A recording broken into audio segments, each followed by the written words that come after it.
Hi hello అందరికీ ఈరోజు మనం కొత్తిమీర చికెన్ ఎలా ప్రిపేర్ చేయాలో చూద్దాం. ముందుగా ఆయిల్ పోసుకొని అందులో కొంచెం బగారా సామాన్ వేసుకొని ఫ్రెష్గా అప్పుడే నూరుకున్న అల్లం వెల్లిపాయ పేస్ట్ వేసి అందులో మేము పసుపుతో కడిగి పక్కకు పెట్టుకున్న చికెన్ అందులో వేసి అది కొంచెం మగ్గాక అది మగ్గుతున్న లోపు మనం సపరేట్ దానికి మసాలా ప్రిపేర్ చేసుకుందాం. ఒక మిక్సీ బౌల్లో కొంచెం కొత్తిమీర అండ్ అందులో కొంచెం పుదీనా, ఆనియన్స్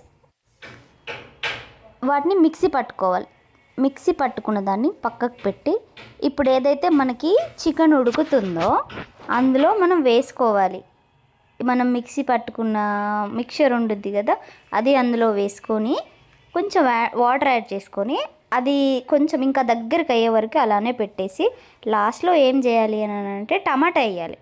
టమాటా మగ్గిన తర్వాతకి టమాటా ఉడుకుతున్నప్పుడు మనం ఏం చేయాలని అంటే దానిపైనే కొంచెం ఉడికిన తర్వాతకి ఆనియన్స్ వేసుకోండి. ఆనియన్స్ వేసుకున్న తర్వాతకి మళ్ళీ అందులోనే కొంచెం కారం వేసుకోండి. దానిపైన కారం వేసి మూత పెట్టేసి బాగా కొంచెం దగ్గరికి అయ్యే వరకు ఉంచి మీకు కొంచెం జ్యూసీగా ఉంటుంది చికెన్.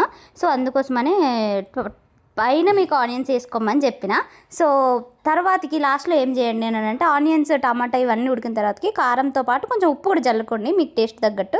అండ్ దెన్ లాస్ట్లో మీరు కొత్తిమీర వేసుకొని సర్వ్ చేసుకోండి. సండే రోజు చికెన్ లేకపోతే ఎలా సూపర్గా తినేసేయండి. మా వీడియో మీకు నచ్చినట్టయితే సబ్స్క్రైబ్ చేసుకోండి. Thank you, bye.